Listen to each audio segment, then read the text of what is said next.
Hello दोस्तों, मैं अरविंद मौर्य स्वागत करता हूं यूट्यूब चैनल साइंस क्लासेस में। आज के वीडियो हम डिस्कस करेंगे वैक्यूम पंप के बारे में कि वैक्यूम पंप क्या होता है एंड इसकी वर्किंग क्या होती है और वैक्यूम पंप कितने टाइप्स के होते हैं। ठीक है, इन सब चीजों के बारे में डिस्कस करेंगे। तो आइए स्टार्ट करते हैं।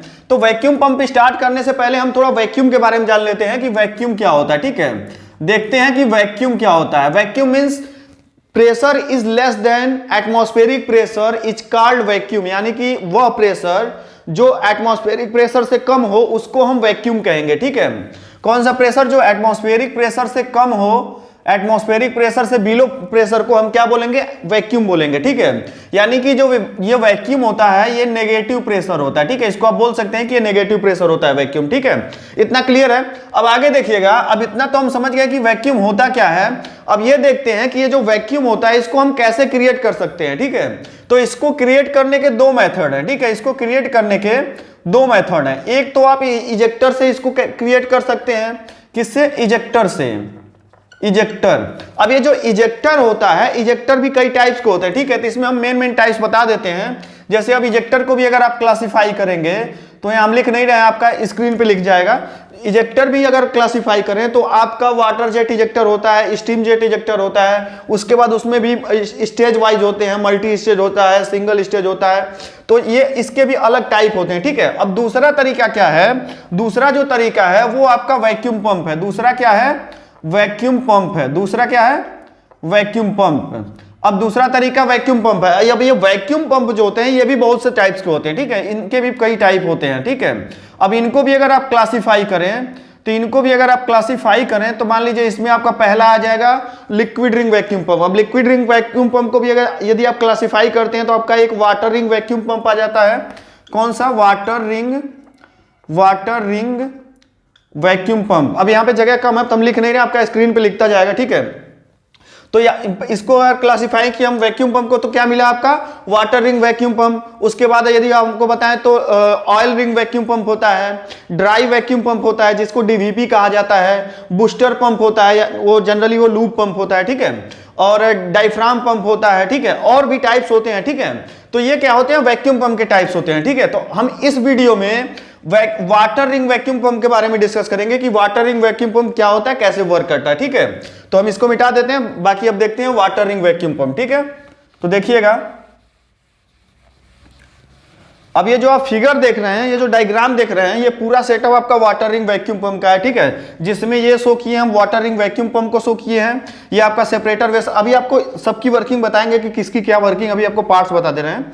ये आपका सेपरेटर वेसल है, आपका इधर एक एचई है, ये सर्कुलेशन पंप होता है, इधर एक कैचपॉट होता है जहां से आप जो लाइनें होती हैं वहां प्लांट में डिस्ट्रीब्यूट करते हैं वैक्यूम को यहाँ से। ठीक है, मतलब प्लांट से जो लाइन आएगी वैक्यूम की वो पहले कैचपॉट में होती है, उसके बाद ही वैक्यूम में आती है। अभी इसका रीजन वगैरह सब बताएंगे। ठीक है, तो इन सबको समझने से पहले सबसे देखिए, इसमें वैक्यूम तो क्रिएट करेगा आपका वैक्यूम पंप ही। ठीक है, तो पहले हम वैक्यूम पंप की वर्किंग ही समझ लेते हैं कि ये कैसे वर्क करता है। ठीक है, उसके बाद हम इस पूरे डायग्राम को समझेंगे। ठीक है, तो इसको समझाने के लिए इस वैक्यूम पंप को हम अलग से बनाए हुए हैं यहाँ पे इसको देखिएगा, यहाँ समझ लीजिए, उसके बाद हम वहां पे आपको बता रहे हैं। ठीक है, तो अब देखिएगा ये कैसे वर्क करता है। तो देखिएगा, ये आपका वैक्यूम पंप है। ठीक है, ये वाटर रिंग वैक्यूम पंप है। ठीक, अब इसकी ये आप देख रहे हैं बाहर ये केसिंग होती है। ठीक है, इसके अंदर क्या होता है? एक इंपेलर लगा रहता है, और ये जो इंपेलर होता है ये बिल्कुल सेंटर पे नहीं होता है, ये इसेंट्रिक होता है, यानी कि सेंटर से थोड़ा सा ऊपर होता है। ठीक है, ये सेंटर से थोड़ा ऊपर होता है। आप देख भी रहे होंगे, जैसे ऊपर देखिए, ये क्या है कि ये जो इंपेलर है इसके ब्लेड्स ऊपर केसिंग में पूरा सटे हुए हैं लगभग। ठीक है, लेकिन नीचे साइड जगह बची रहती है। ठीक है, नीचे साइड क्या रहती है? जगह बची रहती है। और उसके बाद क्या रहता है? इसमें इस केसिंग का 1/4 भाग इसमें वाटर फिलअप कर दिया जाता है। ठीक है, इसमें लगभग इतना इसमें वाटर फिलअप कर दिया जाता है जिससे इसके कुछ ब्लेड इसमें डूब जाए। ठीक है, इसमें इमर्ज हो जाए। ठीक है, अब इसमें क्या कर दिया गया? वाटर फिलअप कर दिया। ठीक है, अब वाटर फिलअप करने के बाद क्या होता है? जब इसको हम रन कराते हैं, जब ये रोटेट करता है, जब ये रोटेट करता है, ऐसे रोटेट करता है। ठीक है, तो अब इसमें देखिए क्या होता है, जब ये रोटेट करता है तो जो वाटर था इसका एक रिंग बन जाता है, यानी कि ऐसे पूरा वाटर घूमता है। ठीक है, तो जब ये वाटर घूमता है तो एक चीज यहाँ पे ध्यान दीजिएगा, ये आपका जो इंपेलर है क्या है? सेंटर से हल्का सा ऊपर है। ये क्या है? सेंटर से हल्का सा ऊपर है। तो जब ये वाटर का रिंग बनता है तो जब ये वाटर ऊपर जाता है तो ऊपर साइड में तो पूरा इंपेलर डूब जाता है इस वाटर में। ऊपर साइड में जो होगा ये पूरा इंपेलर डूब जाएगा, लेकिन जैसे जैसे नीचे आएगा वैसे वाटर इधर आ जाएगा, क्योंकि आपका जो इंपेलर है वो केसिंग से हल्का सा ऊपर और नीचे केसिंग में जगह ज़्यादा है, ठीक है। तो ऊपर का तो आपका पूरा एरिया डूब जाता है, लेकिन नीचे का पूरा इंपेलर नहीं डूबता है, ठीक है। इसके बीच में थोड़ी जगह रहती है, जो आप व्हाइट कलर से देख रहे हैं, ये आपकी जगह बची हुई है, ठीक है। अब इसी से वैक्यूम क्रिएट होता है। कैसे क्रिएट होता है वो समझिए, ठीक है। अब जैसे मान लीजिए अब ये इंपेलर घूम रहा है, तो पूरा आपका ऊपर साइड में तो ये पूरा भरा हुआ है, ठीक है। लेकिन जब ये इंपेलर नीचे आया, तो जब ये इंपेलर नीचे आया, जैसे जैसे नीचे आएगा, अब ये वाटर जब नीचे आ रहे हैं तो इंपेलर को छोड़ते जा रहे हैं। इंपेलर को क्या कर रहे हैं? छोड़ रहे हैं। तो यहां पे तो ये पूरा भरे हुए थे, अब यहां पे ऐसे जैसे जैसे नीचे आ रहा है वैसे वैसे छोड़ रहा है, तो ये एरिया क्या होगा? इस एरिया में वैक्यूम क्रिएट होगा, ठीक है। इस एरिया में क्या होगा? वैक्यूम क्रिएट होगा। इसको समझने के लिए आपको एग्जांपल दें तो जैसे मान लीजिए आप एक बकेट ले लीजिए, कोई बाल्टी ले लीजिए, ठीक है। एक बाल्टी ले लीजिए, अब इस बाल्टी में आप वाटर फिलअप कर दीजिए, ठीक है। इसमें वाटर फिलअप कर दीजिए। अब इसके बाद क्या कीजिए, आप कोई गिलास या कोई मग वगैरह, मतलब कोई भी बर्तन, इसको क्या कीजिए, ऐसे उल्टा डालिए इसको, मतलब ऐसे उल्टा इसमें डालिए, या इसको मान लीजिए भर दीजिए, इसमें पूरा डुबा दीजिए। डुबाने के बाद उसको उल्टा जब आप उठाएंगे उस गिलास को, अगर ये आप एक्सपेरिमेंट कर भी सकते हैं घर पे भी, ठीक है। उस गिलास को अगर आप उल्टा उठाना चाहें तो उठाएंगे तो देखिएगा आपको कुछ फोर्स लगाना पड़ेगा और जल्दी ऊपर नहीं आएगा। वो क्या करेगा? वैक्यूम क्रिएट करेगा और ये लिक्विड को खींच के अपने साथ ऊपर उठाएगा, ठीक है। तो यही केस यहाँ पे होता है। अब ये जो यहाँ पे देखिए, जब ऊपर आप उठा रहे हैं तो लिक्विड को खींच रहा है। वो क्या रहा है कि पहले तो आपके गिलास में पूरा वाटर फिल हुआ था, ठीक है, लेकिन जब आप उल्टा करके उसे उठा रहे हैं तो उसको क्या चाहिए? उसके अंदर जो जगह खाली हो रहा है उसमें कुछ ना कुछ तो आना चाहिए। वो जो जगह, और वैक्यूम का मतलब यही होता है निर्वात, मतलब जहां पे कोई एयर वगैरह कुछ ना हो, ठीक है। तो जब आप वो गिलास को उठाते हैं तो उसके बीच में निर्वात क्रिएट होता है, ठीक है। वही फिनोमिना यहाँ काम करता है कि जब ये इंपेलर नीचे आता है तो यहाँ तो ये इंपेलर पूरा भरा हुआ था, लेकिन जब ये नीचे आएगा तो जैसे जैसे खाली होता है तो यहाँ पे निर्वात क्रिएट होता है, ठीक है। यहाँ पे क्या होता है? निर्वात, यानी कि वैक्यूम क्रिएट होता है। अब यही वैक्यूम क्या होगा? अब इधर से देखिए, इसमें एक लाइन जुड़ी रहती है। अब ये सक्शन लाइन है, यानी कि ये प्लांट से आ रही है, ये वाली लाइन है जो कैचपोर्ट से आ रही है, ठीक है।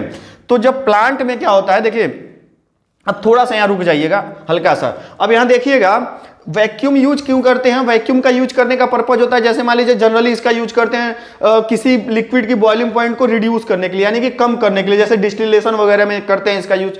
कहीं कहीं पे वैक्यूम का यूज किसी मटेरियल को, किसी लिक्विड को सक करने के लिए भी किया जाता है, लेकिन जनरली इसका यूज किसी भी लिक्विड की बॉइलिंग पॉइंट को कम करने के लिए किया जाता है, जैसे डिस्टिलेशन, फ्लशिंग वगैरह, इन सब चीजों में किया जाता है। वीटीडी वगैरह में भी अगर किया जाता है तो वहां पे भी यही पर्पज होता है कि उसकी बॉइलिंग पॉइंट को कम करना, ठीक है। तो वहां पे ये लाइन जहां से आप जिस इक्विपमेंट से ला रहे हैं, जैसे मान लीजिए किसी रिएक्टर से, किसी कॉलम से ला रहे हैं, तो वहां पे अभी ये क्या करेगा? वैक्यूम क्रिएट करेगा, यानी कि यहाँ पे सक्शन क्रिएट करेगा। ये वैक्यूम करेगा, यहाँ पे वैक्यूम क्रिएट हुआ और ये लाइन इधर से जुड़ी रहेगी, ठीक है। तो यहाँ पे सक्शन क्रिएट होगा। तो ये सक्शन क्या होगा? उस कॉलम के एचई में, मतलब यानी कि कंडेंसर में जो आप उसको जोड़े हुए हैं, तो वहां से गैसेस को खींचेगा, जो वहां से नॉन कंडेंसेबल गैसेस होंगी, जो भी होंगी, उस चीज को खींचेगा। वही मतलब आप वैक्यूम लगाते इसीलिए है, ठीक है। तो वहां से वो चीजें यहाँ पे आएंगी, ठीक है, वो गैसेस यहाँ पे आएंगी, और आने के बाद फिर क्या होगा? अब देखिए, अब ये जैसे जैसे फिर ऊपर जा रहा है। अब यहाँ पे एक चीज समझ गए आप ना, कि जब ये नीचे आया था तो वैक्यूम क्रिएट हो रहा। अब ये वैक्यूम फिलअप कैसे हो रहा है? इधर से जो नॉन कंडेंसेबल गैसेस आ रही हैं वो गैसेस इसको फिलअप कर रही हैं, इस एरिया को, ठीक है। उसके बाद ये क्या हो रहा है? फिर इस डिस्चार्ज वाली लाइन से निकल रहा है, ठीक है। जब ये लिक्विड फिर ऊपर की ओर जाएगा, जैसे जैसे देखिए, जैसे जैसे फिर ऊपर जाता है वैसे वैसे एरिया फिर कम होते चला जाएगा। नीचे आया तो एरिया बढ़ा, यानी कि वैक्यूम क्रिएट हुआ, और जब फिर ऊपर जाएगा तो एरिया घटते जाता है। फिर ये जो एयर थी ये कंप्रेस होना चालू होती है, फिर कंप्रेस होकर इस डिस्चार्ज से निकलती रहती है, और इसी कंप्रेशन की वजह से ये लिक्विड थोड़ा हीट भी हो जाता है, ठीक है। इसीलिए यहाँ पे HE यूज किया जाता है। अभी हम आपको बताएंगे आगे चल के, ठीक है। तो जैसे जैसे ऊपर जाता है क्या होता है? इस एरिया, ये एरिया कम होते जाती है यहाँ पे, यानी कि कंप्रेस होने लगता है फिर वो एयर, ठीक है, वो यानी कि जो गैसेस होती हैं उसके बाद वो डिस्चार्ज से क्या होगी? निकल जाएंगी। फिर डिस्चार्ज से वो सेपरेटर वेसल में आती है, ठीक है। इस सेपरेटर वेसल में आती है जहाँ पे इसमें कुछ मात्रा में लिक्विड भी जाता है, ठीक है। तो वो लिक्विड क्या होता है? इस सेपरेटर वेसल से अलग हो जाता है, और इसमें जो नॉन कंडेंसेबल गैसेस होती हैं वो वेंट से निकल जाती हैं, ठीक है। तो आप इतना तो समझ गए कि ये वैक्यूम पंप कैसे वर्क करता है। अब इस फिनोमिना को समझते हैं। यहाँ पे ये पूरा आपका सेटअप कैसा होता है, ठीक है। तब यहाँ पे देखिएगा, अब यहाँ पे आपका ये वैक्यूम पंप है, ठीक है। अब यहाँ पे आपका वैक्यूम पंप है, जब इस वैक्यूम पंप को आप रन कराएंगे, मतलब ऑन करेंगे, तो ये रोटेट करना इंपेलर चालू करेगा, ठीक है। अब ये क्या करेगा, यहाँ पे वैक्यूम क्रिएट करेगा।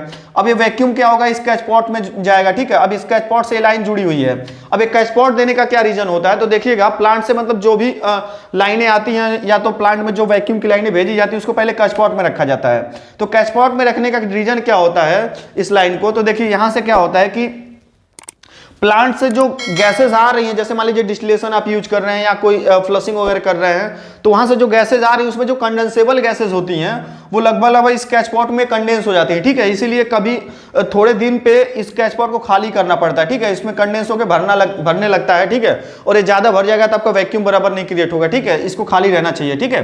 तो यहाँ पे क्या होंगी, वो कंडेंस होती रहती हैं। दूसरा क्या चीज होता है, आपको कई बार इंटरव्यू में भी पूछा जाता है, मान लीजिए आपका कोई वैक्यूम पंप है और वो आपका प्रॉपर वर्क कर रहा है कि नहीं कर रहा है, या तो आप मान लीजिए वैक्यूम को आपको चेक करना है, जैसे मान लीजिए लाइन गई है आपके रिएक्टर के या कॉलम के कंडेंसर पे गया है, अब आपको चेक कर कहीं से आपका वैक्यूम ड्रॉप हो रहा है, तो कैसे चेक करेंगे कि आपका वैक्यूम कहां से ड्रॉप हो रहा है, तो उसको स्टेप बाय स्टेप चेक किया जाता है। तो उसके लिए सबसे अच्छा उपाय होता है step by step. Step by step में क्या किया जाता है, सबसे पहले आप अपने स्केच पॉट पे देखिए कि स्केच पॉट पे वैक्यूम आ रहा है कि नहीं। यहाँ पे मान लीजिए आपका प्रेशर गेज लगा हो या नहीं लगा हो, तो यहाँ पे एक नोजल होता है जहां से आप क्या कर सकते हैं, आप मैनोमीटर लगा के यहाँ पे चेक कर लीजिए कि स्केच पॉट में आपका वैक्यूम आ रहा है कि नहीं आ रहा है, ठीक है। ये एक तरीका होता है। फिर यहाँ पे चेक कर लीजिए, अगर आपका यहाँ पे वैक्यूम आ रहा है तो इसका मतलब आपका पंप प्रॉपर तरीके से वर्क कर रहा है, यानी कि वैक्यूम बना रहा है जितना वैक्यूम आपको चाहिए। वैसे ये वाटरिंग वैक्यूम, आपको एक चीज बता दूं कि बहुत ज्यादा वैक्यूम नहीं क्रिएट करता है, ये लगभग 680 700 मैक्सिमम, हमारे ख्याल से 700 से ज्यादा नहीं जाता है, ठीक है।